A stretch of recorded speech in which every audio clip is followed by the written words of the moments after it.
재산이 많은 한 남자가 있었습니다. 하루는 그가 신문에 이런 광고를 냈습니다.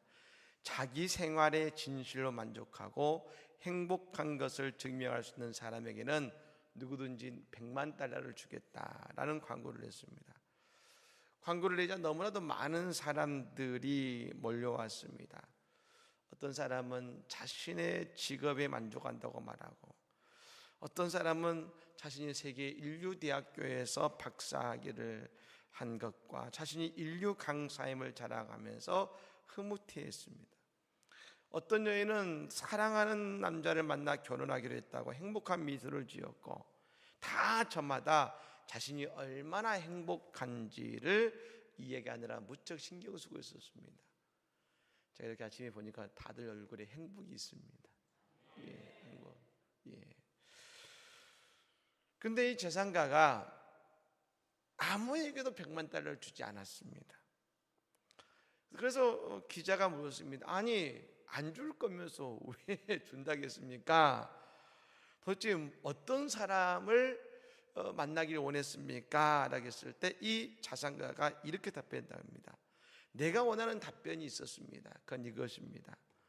내가 정말로 행복한데 당신의 돈 100만 달러가 무슨 필요 있겠습니까? 무엇 때문에 원하겠습니까? 나는 당신의 돈이 없어도 지금 충분히 행복합니다. 이 대답을 원했다는 겁니다. 여러분, 오늘 내 삶 속에 만족이 있습니까?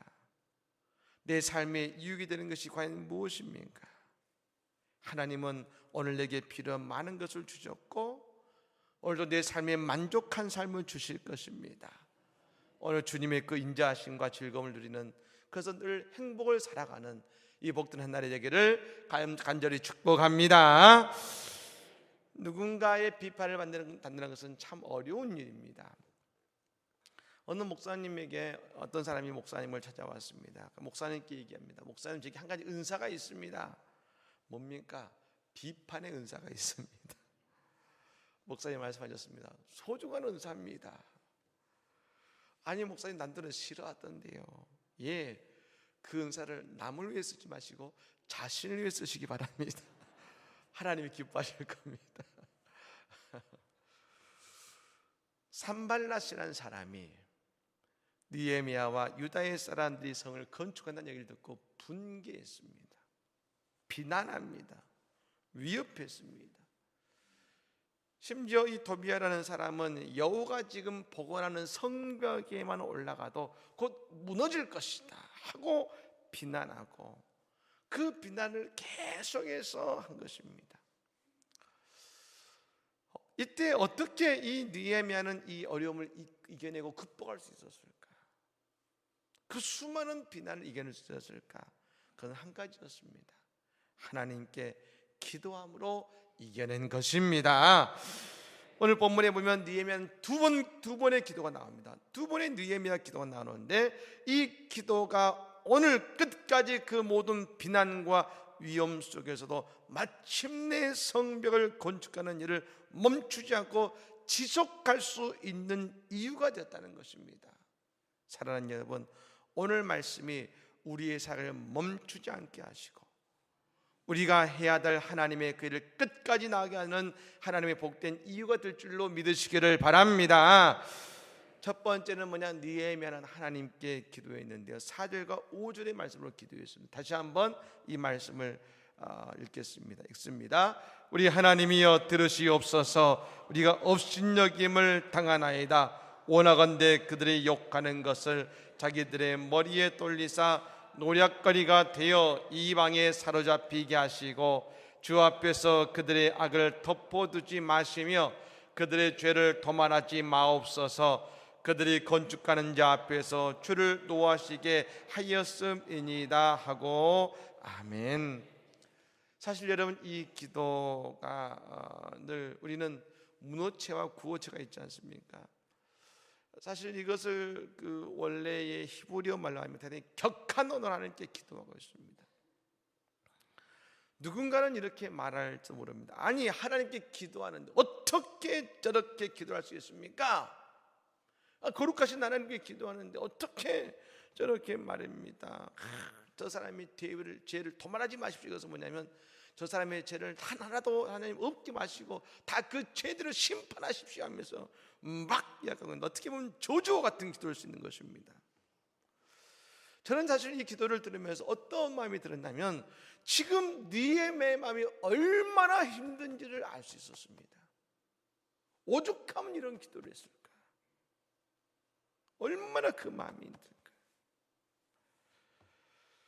정말로 견디기 힘든 비난과 그 위협 속에서 이 일을 책임지고 나가는 느헤미야는 그 마음이 얼마나 힘들고 고통스러웠을까요? 그런데 여러분, 우리가 이 기도에서 우리는 한 가지를 보아야 됩니다. 느헤미야는 자신의 고통을 그리고 자신의 그 힘든 것을 하나님께 풀었고 하나님께 부르짖었지 공격하는 사람에게는 향하지 않았다는 것입니다. 많은 경우는 반대죠. 나를 비난하는 사람에게 내 원망을 쏟아놓지 하나님께 하지 않습니다. 그런데 느헤미야는 그를 공격하는 산발라에게는 한마디도 하지 않습니다. 오직 하나님께 자신의 고통을 다 풀어놓습니다.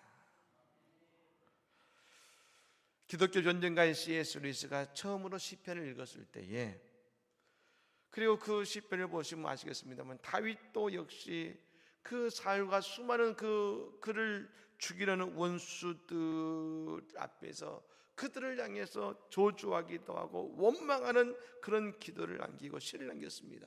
그걸 읽고서 처음에는 이 C.S. 루이스가 대단히 실망했다고 합니다. 아니 이게 무슨 성경이야? 이게 무슨 거룩한 책이야?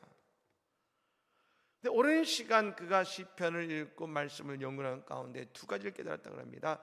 첫 번째, 성경은 인간의 감정에 정직하고 두 번째, 성경의 하나님은 누군가를 저주하는 마음까지도 받아주시는 하나님이시구나.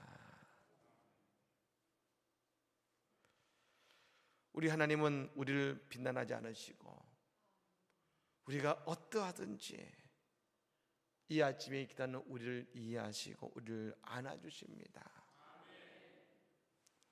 제가 얼마 전에 어떤 목사님의 설교를 듣는데 이 목사님이 개척교회를 하시는데 한번 임대료를 낼 수 없는 지경이 있었던 적이 있다고 합니다. 그때 하나님께 이렇게 기도했답니다.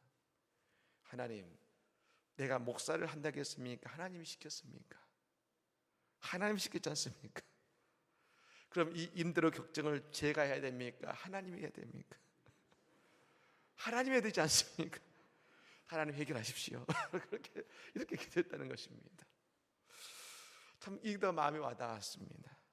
여러분, 하나님께 내 자신의 진실함을 내보이는 신앙, 거기서부터 우리의 회복이 시작됨을 믿으시기를 바랍니다. 느헤미야가 기도하자 어떤 역사가 일어났습니까? 6절 말씀입니다. 기도하자 6절 말씀이 역사가 일어납니다. 같이 읽습니다. 이에 우리가 성을 건축하여 전부가 연결되고 높이가 절반에 이르렀으니 이는 백성이 마음들여 이 일을 하였음이니라. 아멘. 백성들이 마음을 합해서 더 마음을 들여 힘을 냈다. 더 열정적으로 그 성벽을 쌓았다 해서 쌓아서 절반까지 그 쌓았다는 것입니다. 그렇습니다. 어떻게 보면 우리 인생의 산발락과 더비아를 꼭 나쁘다고만 우리는 그것을 나쁘다고 생각합니다만 하지만 이것의 결과가 백성들의 마음을 들여 이것은 뭡니까? 마음을 합하게 해서 이 일에 더 노력하는 결과를 가져왔지 않습니까? 우리가 기도하기 시작하면 말입니다. 처음에 나를 비판하고 비난하는 사람 때문에 어려운 것 같지만 우리의 기도가 점차 산발락과 도비아가 나의 길을 돕고 좀 더 나의 나누어진 마음을 모으게 만드는 그 대상이 된다는 것을 우리는 깨닫게 될 줄로 믿습니다. 여러분, 이 아침에 우리의 기도가 더 큰 마음으로 바뀌어지는 결과가 있기를 간절히 축복합니다. 느헤미야의 두 번째 기도가 있습니다. 9절 말씀입니다. 우리 9절 말씀 읽습니다. 우리가 우리 하나님께 기도하며 그들로 말미암아 파수꾼을 두어 주야로 방비하는데 아멘. 두 번째로 이 산발랏과 그들의 비판이 들어왔습니다. 그런데 그냥 비판으로 오는 것이 아니라 산발랏, 도비야, 이 아라비아 사람들, 암몬 사람들, 아스돗 사람들까지 해서 말입니다.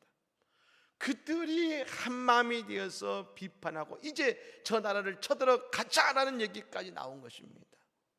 여러분, 이들은 누구들이냐면 지금 예루살렘과 유다를 중심으로 동서남북의 그 예루살렘의 중심을 둘러싸고 있는 그 나라와 민족들입니다.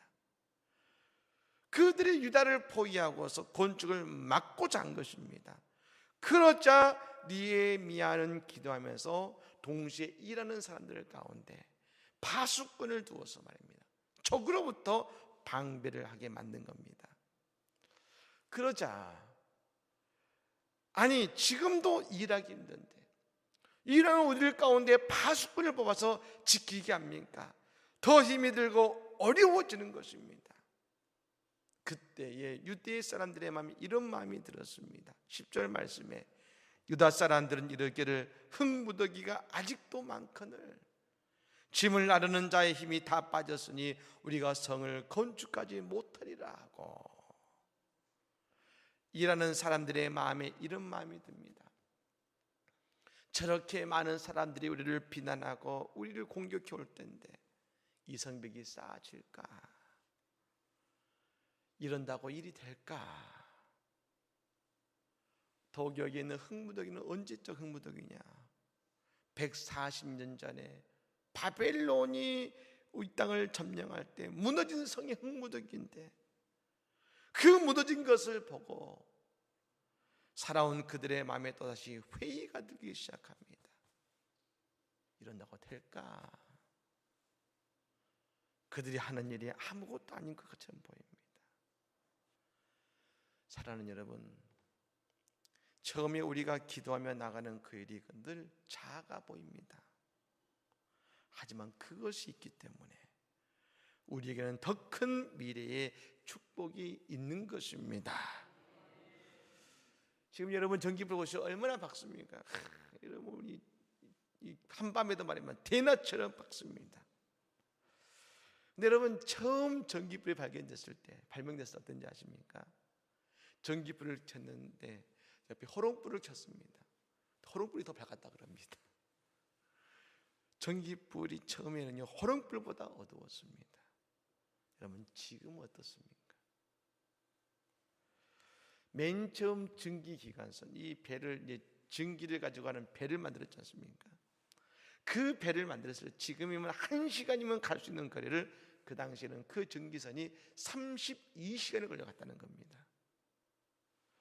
사람들이 말했습니다. 전기선을 만들고 전기를 만들었을 때 아니 이게 쓸모 있겠어? 이게 되겠어? 왜 이런 것을 만들었어? 처음엔 그랬습니다. 그런데 여러분 그 맡은 일에 집중했을 때 나중에는 이런 엄청난 결과를 가진 것 아니겠습니까? 이스라엘 백성들이 이렇게 한다고 해서 성이 건축되겠어? 저 산발락과 동서남북의 사람들이 쳐들어오면 다 아무것도 아닐 텐다는 마음이 들었을 겁니다. 하지만 느헤미야가 기도하면서 방비에 나가자 느헤미야는 사람들에게 이렇게 선포했습니다. 14절 말씀입니다. 우리 같이 읽어보겠습니다. 읽습니다. 내가 돌아본 후에 돌아와서 그들과 민장들과 남은 백성에게 말하기를 너희는 그들을 두려워하지 말고 지극히 크시고 두려우신 주를 기억하고 너희 형제와 자녀와 아내와 집을 위하여 싸우라 하였느니라. 아멘. 말합니다. 적들의 일에 부족함을 두려워하지 말고 지극히 크시고 두려우신 하나님을 기억하라. 늘 하나님을 기억하라는 것입니다. 예수님께서 늘 힘든 일 겪으실 때마다 예수님은 힘든 일 앞에 두 가지를 하셨습니다. 첫 번째는 침묵하셨든지 아니면 아버지여 하나님의 이름을 부르며 기도하셨습니다. 십자가 도상에서 예수님 어떻게 기도하셨습니까? 아버지 내 영혼을 아버지 속에 부탁하나이다. 아버지를 기억할 때, 하나님을 기억할 때 승리하지 않으셨습니까? 저초대 그리스도 교인들이 핍박을 받았어요. 특별히 로마의 그리스도인들이 핍박을 받았을 때 카타콤 동굴에 숨어 살았습니다.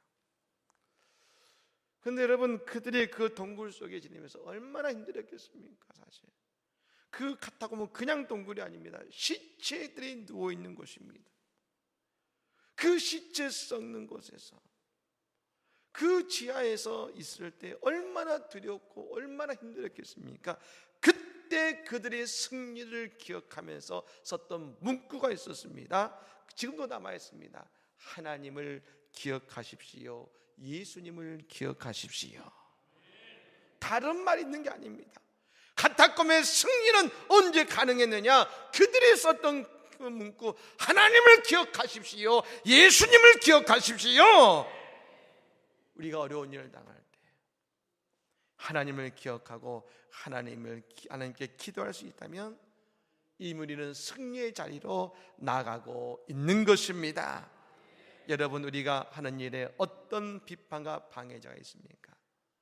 이 새벽이 우리에게 소중한 것은 우리가 기도하면 할 수 있도록 우리의 기도가 우리를 굳게 세울 뿐 아니라 크신 하나님을 기억하고 그 하나님의 역사하심을 통해서 우리가 이 어려운 시간들을 다 이겨내고 우리의 무너진 성벽들, 내 인생의 무너진 성벽, 내 가정의 무너진 성벽, 내 사업의 무너진 성벽, 그것이 어떤 것이라 할지라도 다시금 회복되고 일어서게 하시는 하나님의 놀라운 회복의 역사를 다 누리게 될 줄로 믿습니다.